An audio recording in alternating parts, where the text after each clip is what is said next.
Bismillahirrahmanirrahim. Alhamdulillahilladzi hadana wa waffaqana ila siratil mustaqim, siratillahil azizil hakim. Ashhadu an la ilaha illallah wahdahu la syarika lahur rahmanur rahim, wa ashhadu anna sayyidana Muhammadan abduhu wa rasuluhul karim. Syahadatan tunjina min azabin alim wa tudkhiluna jannatan na'im.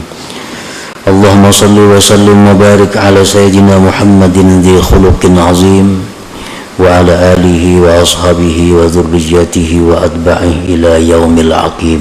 Amma ba'd. Yang kita hormati dan kita cintai para habaib dan para alim ulama, para muhibbin, hadirin, hadirat rahimakumullah. Pertama-tama kita mengucapkan dan memanjatkan puji dan syukur kehadirat Allah Subhanahu wa ta'ala yang telah mengumpulkan kita di tempat yang penuh berkah ini. Dan harapan kita kepada Allah agar selalu dikumpulkan di dalam tempat-tempat kebaikan dan takwa.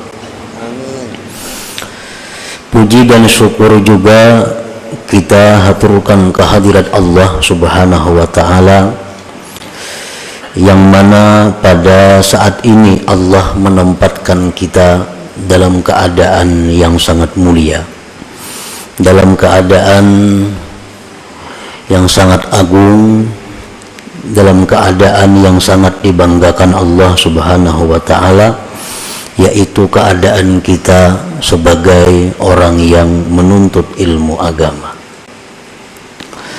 Keadaan menuntut ilmu agama itu adalah merupakan keadaan yang paling dicintai oleh Allah Subhanahu wa ta'ala, yang andai kata kita meninggal dunia dalam keadaan itu, maka kita akan digolongkan dengan syuhada, dengan orang-orang yang syahid.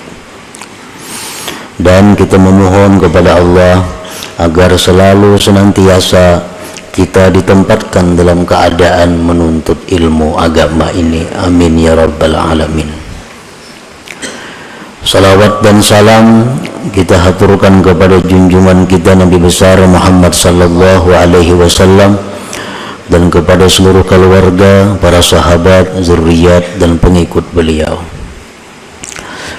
Para muhibbin rahimakumullah, al-hikmatu tsaminata asyrata minal hikamil ataiyah. Qala al-imam Ahmad ibnu Athaillah As-Sakandari rahimahullah wa nafa'ana bi'ulumih. Hikmah yang ke-18 dari al-hikam. Berkata Al-Imam Ahmad bin Athaillah Sakandari rahimahullah, ihalatukal a'mala ala wujudil farag min ru'unatin nafsi, yang artinya menundanya engkau, melambatkannya engkau akan amalan-amalan atas adanya kelapangan, termasuk kebodohan diri. Itulah artinya hikmah yang ke-18 ini.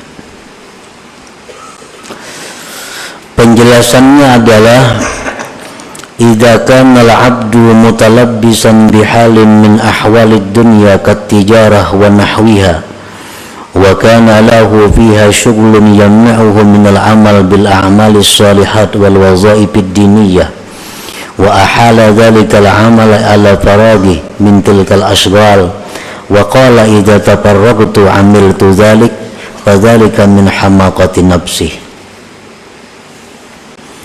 Apabila adalah seorang hamba berkecimpung dengan keadaan dari keadaan duniawi, apabila seorang hamba bergelut dengan urusan-urusan duniawi, seperti perdagangan dan seumpamanya. Dan adalah bagi dia seorang hamba tadi pada keadaan tersebut kesibukan yang mencegah dia, yang menghalangi dia daripada beramal dengan amal-amal yang saleh dan tugas-tugas keagamaan. Dan dia menunda yang demikian amal itu atas kelapangannya dari yang demikian itu kesibukan-kesibukan. Dan dia berkata, apabila aku telah lapang, maka aku akan beramal saleh yang demikian itu. Maka yang demikian itu adalah merupakan kebodohan seorang hamba tersebut. Nah, ini manusia, ini hamba Allah, orang yang sangat sibuk dengan urusan-urusan yang sifatnya dunia, baik inya bertani, baik inya berdagang, baik inya pegawai, apapun keadaannya, dia sibuk. Dan kesibukannya itu menghalangi dia daripada beramal saleh, daripada melaksanakan tugas-tugas keagamaan yang semestinya. Kada sempat lagi inya beramal saleh, kada sempat lagi melaksanakan tugas-tugas agama karena kesibukannya tadi.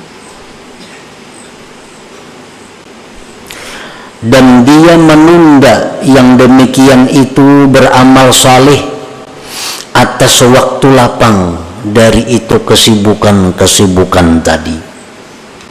Dan dia mengatakan, apabila aku nantinya sudah lapang, maka aku akan beramal amal saleh itu.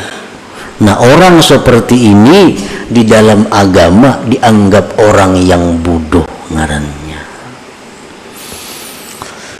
Para muhibbin rahimakumullah, tugas-tugas keagamaan, amal-amal saleh yang mesti dilakukan oleh orang yang berakal adalah perbuatan-perbuatan, bacaan-bacaan, tafakkur yang kita dituntut untuk melakukan itu. Nah, orang ini kada kaubar lagi tafakkur, kada sempat lagi menuntut ilmu, kada sempat lagi membaca wirid-wirid, kada sempat lagi membaca Quran sekian lembar sehari, kada sempat lagi berselawat sekian ratus, kada usah sekian ribu, kada sempat lagi silaturahmi karena banyaknya kesibukannya. Dan dia mengatakan, kaina aku sudah lapang bisa ain itu, ini lagi sibuk, lagi banyak urusan. Nah, bila mana demikian halnya, kita ini dianggap bodoh. Nah, para muhibbin rahimakumullah, dalam sehari semalam ada waktu 24 jam. Nah, bagaimana orang yang berakal itu mengelola waktu 24 jam ini? Bagaimana mestinya orang yang punya akal bisa mengelola waktu 24 jam ini dengan baik, dengan yang diridai Allah? Di dalam Suhuf Ibrahim disebutkan, hendaknya waktu itu dibagi 4. Ada waktunya dalam 24 jam itu kita munajat kepada Allah, seperti sembahyang, membaca Al-Quran, berzikir, termasuk di dalamnya bersalawat. Nah, ada waktu dalam 24 jam untuk itu. Kemudian ada waktu dalam 24 jam itu dia muhasabah dirinya. Muhasabah dirinya. Muhasabah itu artinya adalah menghitung kembali. Sekarang sudah berapa umurku?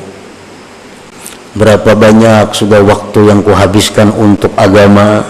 Berapa banyak waktu kuhabiskan untuk dunia? Berapa banyak dosa yang diperbuat? Nah, dimuhasabah diri. Nah, dalam 24 jam sehari itu mestinya ada waktu untuk itu. Nah, yang ketiga, dalam 24 jam itu ada waktu untuk tafakur, untuk berpikir. Berpikir apa? Berpikir tentang kejadian-kejadian alam semesta ini. Termasuk di dalamnya adalah menuntut ilmu. Karena menuntut ilmu ini memerlukan tafakur, memikirkan apa yang disampaikan Rasulullah Sallallahu Alaihi Wasallam, memikirkan apa yang difirmankan oleh Allah Subhanahu Wa Taala, memikirkan apa yang disampaikan oleh para aulia-aulia Allah. Nah, dalam sehari semalaman ini kita ada waktu untuk itu. 3. Dan yang keempat, di dalam sehari semalaman ini kita ada waktu untuk berusaha menafkahi keluarga. Ada waktu untuk itu. Nah, bila mana kita bisa mengelola yang demikian, maka kita dianggap sebagai al-aqil, orang yang berakal.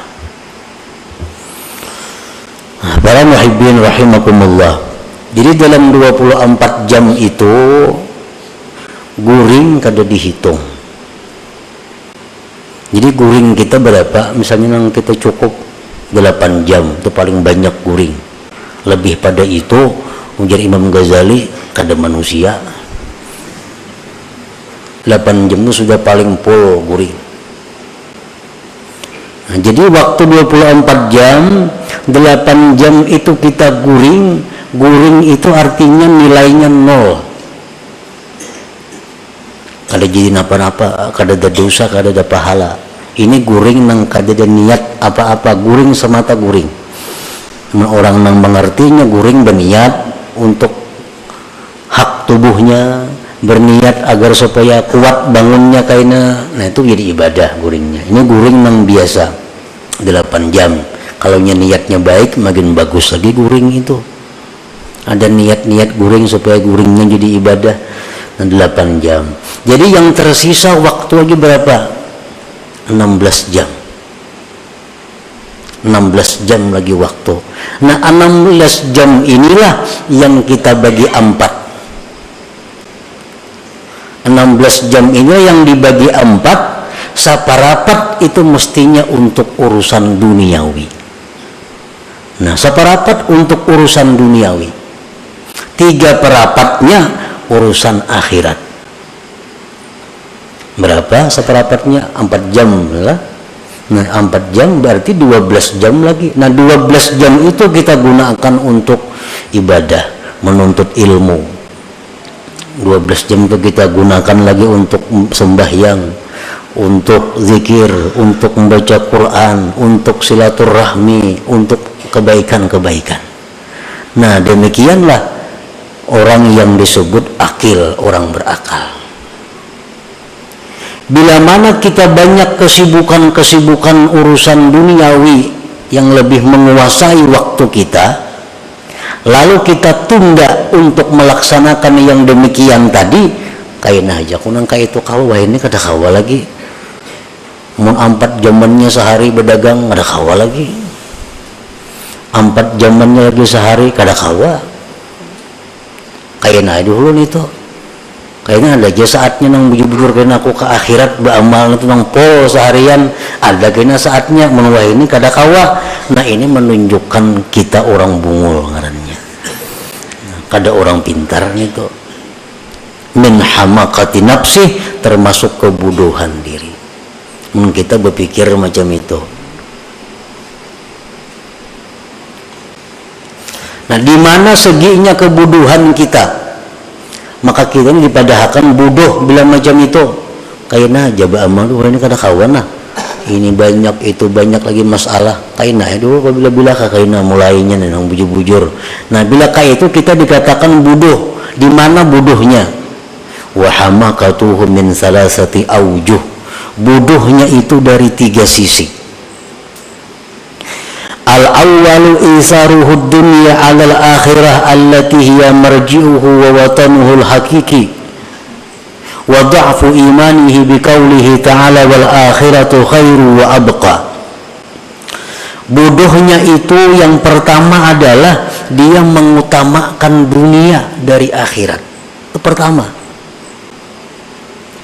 Waktu nang mustinya 4 jam untuk dunia, 12 jam untuk akhirat, dibaliknya 12 jam untuk dunia, cuma 4 jam untuk akhirat. Bisa kada sampai juga 4 jam.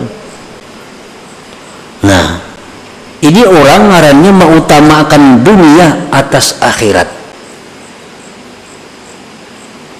sedangkan akhirat itu tempat kembali dan tempat tinggal kita yang sebenarnya.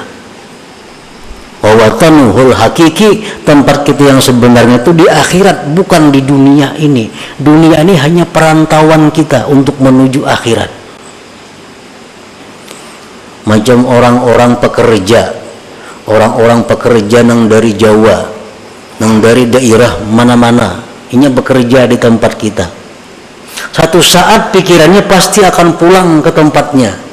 Maulainya di sini berkhidmat untuk membangun tempat ini.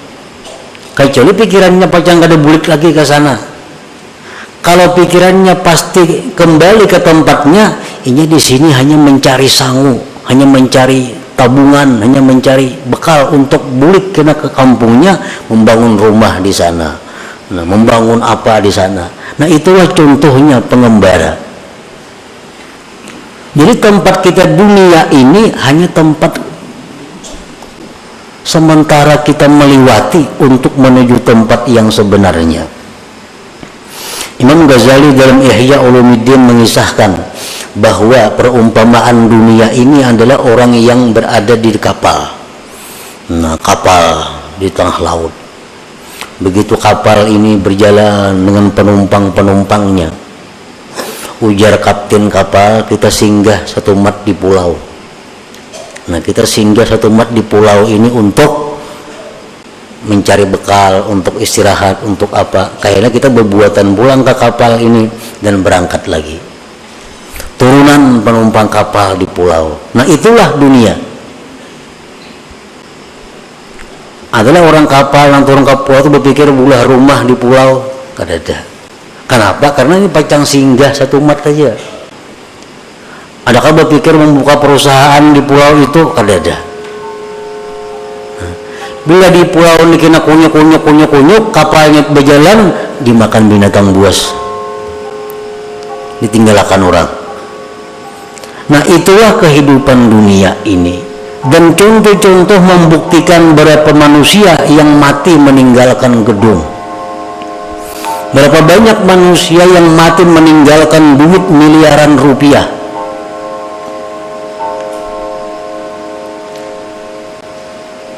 Nah, jadi kebodohannya pertama itu adalah mengutamakan dunia atas akhirat, yang mana akhirat itu tempat kembali dan tempat tinggal yang sebenarnya. Dan kelemahan imannya dengan firman Tuhan, wal akhiratu khairun wa abqa, akhirat itu ya Tuhan lebih baik dan lebih kekal daripada dunia. Wal aqil, orang yang berakal, menja'alad dunya mazra'atan hasanah lil akhirah, orang yang berakal itu orang yang menjadikan dunia tempat bercucuk tanam yang baik bagi akhirat. Wal aqil menja'ala aktsara awqatihi lil akhirah, orang yang berakal orang yang menjadikan sebagian besar waktunya untuk akhirat. Nah, Nah, di situ kebodohan yang pertama. Dia lebih mengutamakan dunia dari akhirat. Makanya ingat tadi kainagin dulu urusan akhirat tuh. Ini masih banyak kesibukan lagi, kayaknya ada aja saatnya. Nah, ini kebodohannya pertama, berarti dia mengutamakan dunia atas akhirat. Asani yang kedua, kebodohannya itu taswifuhu bil amal ila waqtil farag wa qad la yajiduhu bal yakhtatifuhul maut qabla dzalik. Yang kedua kebodohannya itu adalah menunda kaina kepada waktu yang lapang, yang terkadang dia tidak sampai kepada waktu yang lapang itu dijemput oleh kematian. Yang kadang-kadang kada sampat lapang matinya, jantung mendadak mati kecelakaan kendaraan, mati apa. Padahal ini sudah punya angan kaina, mun sudah lapang kaina ayo beribadah. Nah, belum sampainya lapang sudah dijemput oleh maut. Satu, au yazdadu syughluhu, atau siapa tahu kesibukannya bertambah terus. Kaina hanya bila lapang kaina hanya bujur-bujur beribadah. Kenyataannya bertambah terus kesibukan nih. Selalu bertambah, tahulah kita kada tahu. Nah, akan datang bisa lebih sibuk pada hari ini kada tahu. Lianna asghalad dunya yatada'a ba'daha ila ba'din, karena kesibukan dunia ini selalu membawa kepada kesibukan yang lain.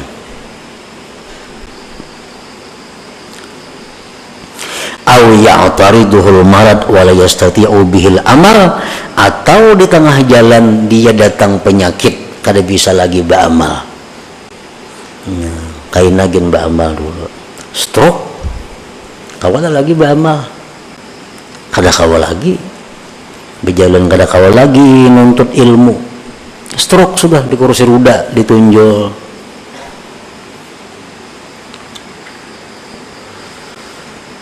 Nah, maka bila mana orang ini seperti keadaan demikian, sakitnya orang ini kada beramalnya orang ini sia-sia. Lain jika orang ini pak amal dahulu, napa ibadah imbatunya garing, begitu garing kada kau lagi beramal, tetap ditulis Tuhan terus. Nah, nyobaannya karena garing dulu pak amal orangnya. Amun dahulu kada pak amal garing, nah kayaknya aku mensihat beramal gitu Tuhan lawasnya ikam sihat kada beramal-amal.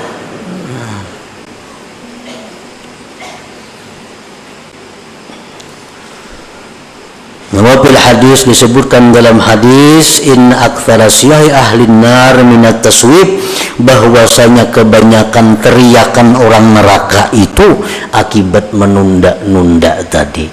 Nang terbanyak orang masuk neraka akibat menunda. Kaina aja dulu tobat, masih tanggung lagi nama ala-alang, gawian ni malah alang. Kaina aja dulu ini masih awur lagi sibuk. Kebanyakan orang neraka itu akibat taswib. Inna aktsara syahi ahli nar minat taswib. Nah, dua sudah kebodohannya. Asalis yang ketiga kebodohannya itu qad yafrugu minal asghal wa qad da'ufat niyyatuhu wa himmatuhu li sababin minal asbab.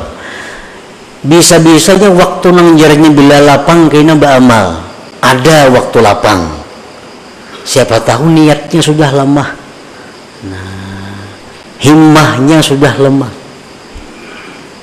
Banyaknya orang nang lapang kada pa amal, banyak begawi kada, apa kada, duduk kada kakaruan, ada beramal kada juga. Kenapa? Ini niatnya sudah lemah, nah, niatnya sudah turun. Karena ada sebab-sebab lain. Apa sebabnya dahulu? Nah, para muhibbin rahimakumullah, apabila perkataan-perkataan para aulia, sabda-sabda Rasul, firman-firman Allah yang menyuruh kita bangkit untuk beribadah kepada Allah mengetuk hati kita, tapi kita kada mahirani. Dengarnya sudah bisa. Nah, kayaknya mendengar pulang arahan-arahan agama nih, kada mahirani pulang. Nah, akhirnya orang ini bisa ditutup oleh Allah, hatinya dikunci sama sekali. Nah, itu jadi lemah niatnya. Nah, Allah itu bila mana mengetuk hati kita untuk beribadah, mesti disambut walaupun sedikit. Dalam hati ini ada datang ilham dari Allah. Kita menjaga berzikir gitu 10 kali barang. Bila itu kada dihiraukan, kayaknya kada datang lagi ilham-ilham seperti itu. Ada kita mendengar apa hadis Nabi masuk ke dalam hati kita, bahwa membaca salawat itu baik. Nah, itu ngarannya ilham Allah kepada hati kita. Salawat itu baik. Nah, terima 3 kali barang bersalawat, tanda kita menerima pemberian Allah ini. Bila kita kada hiraukan itu, kayaknya kada datang lagi mau hidayah seperti itu.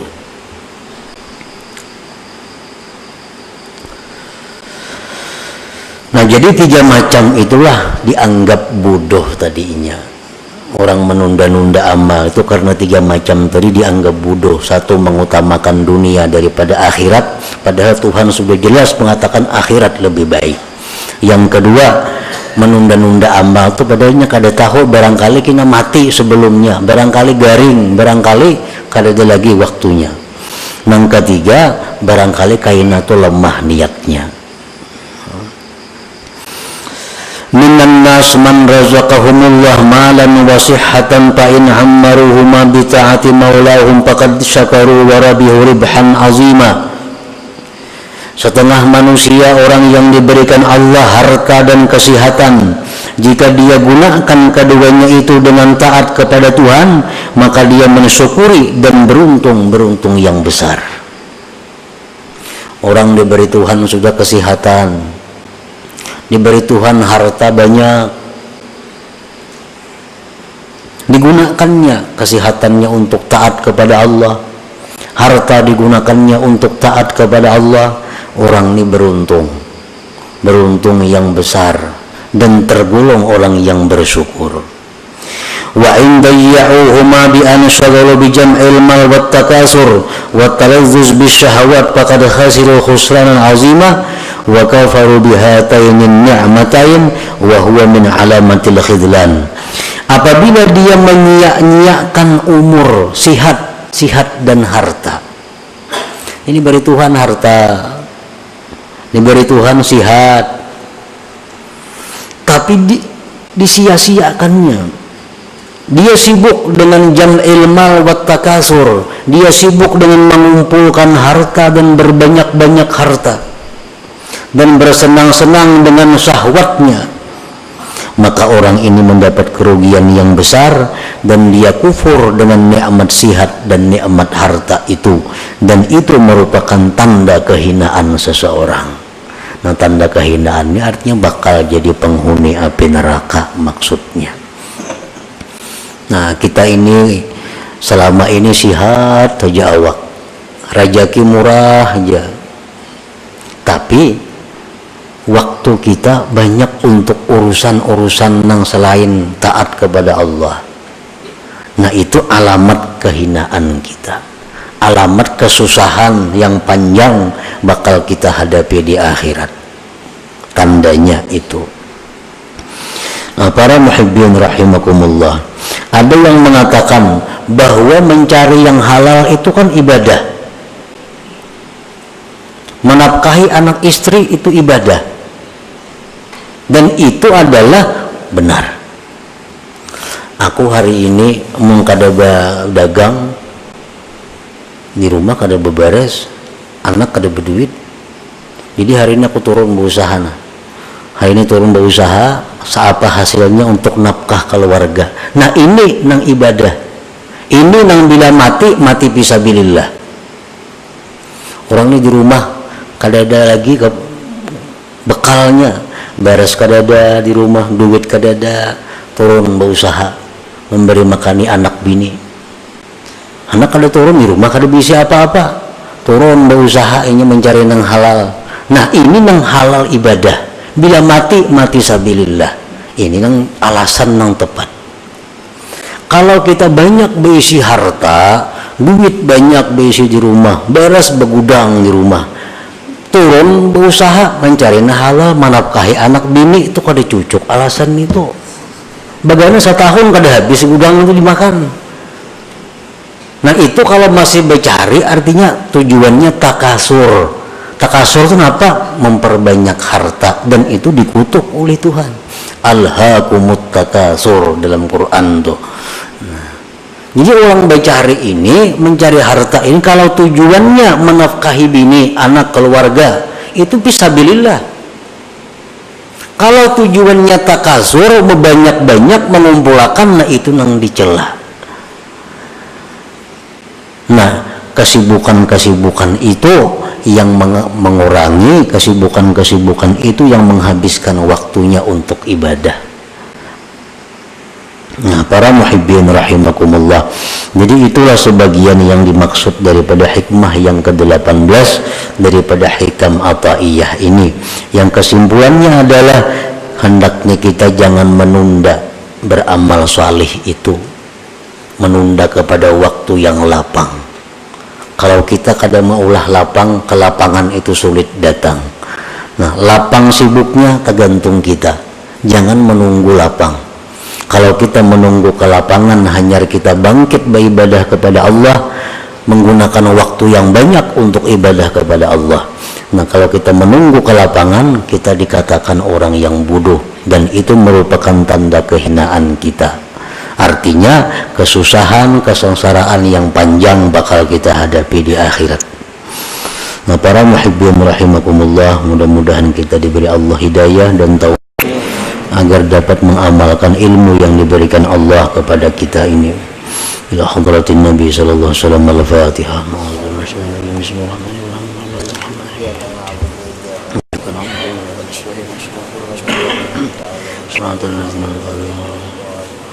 Ya Allah biha, ya Allah biha, ya Allah bi husnil khatimah. Ya Allah biha, ya Allah biha, ya Allah bi husnil khatimah. Ya Allah biha, ya Allah biha, ya Allah bi husnil khatimah. فيا أيها الرجل منه شفاعة صلوا عليه وسلموا تسليما.